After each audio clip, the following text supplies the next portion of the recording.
That's my Last Duchess, painted on the wall, looking as if she were alive. I call that piece a wonder now. Frau Pandolf's hands worked busily a day, and there she stands. Will please you sit and look at her.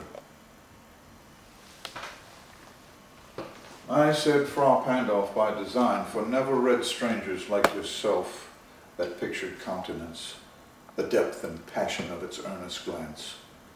But to myself they turn, since none puts by the curtain I have drawn for you but I, and seemed as they would ask me if they darest, how such a glance came there.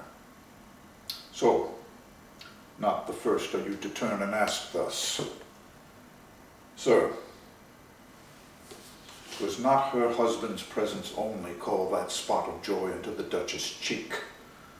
Perhaps Frau Pandolf chanced to say, her mantle laps over my lady's wrist too much, or paint must never hope to reproduce the faint half-flush that dies along her throat. Such stuff was courtesy, she thought, and cause enough for calling up that spot of joy. She had a heart, how shall I say, too soon made glad, too easily impressed. She liked whate'er she looked on, and her looks went everywhere. Sir, it was all one, my favor at her breast, the dropping of the daylight in the west, the bough of cherries some officious fool broke in the orchard for her, the white mule she rode with round the terrace, all and each would draw from her alike the approving speech, or blush at least.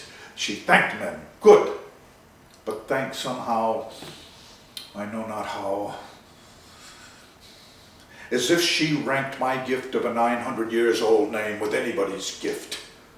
Who'd stoop to blame this sort of trifling, even had you skill in speech which I have not, to make your will quite clear to such an one and say just this or that, and you discuss me, here you miss, or there exceed the mark.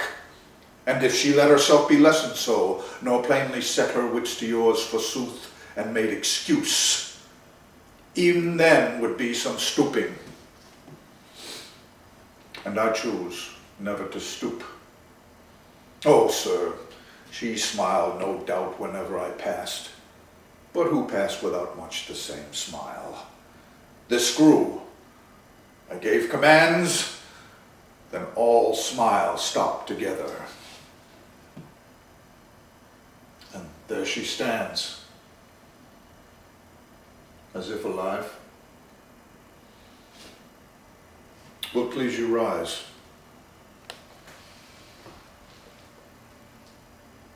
We'll meet the company below then. I repeat, the Count your master's known munificence is ample warrant that no just pretense of mine for dowry will be disallowed, although his fair daughter's self, as I avowed at starting, is my object. Nay, we'll go together down, sir.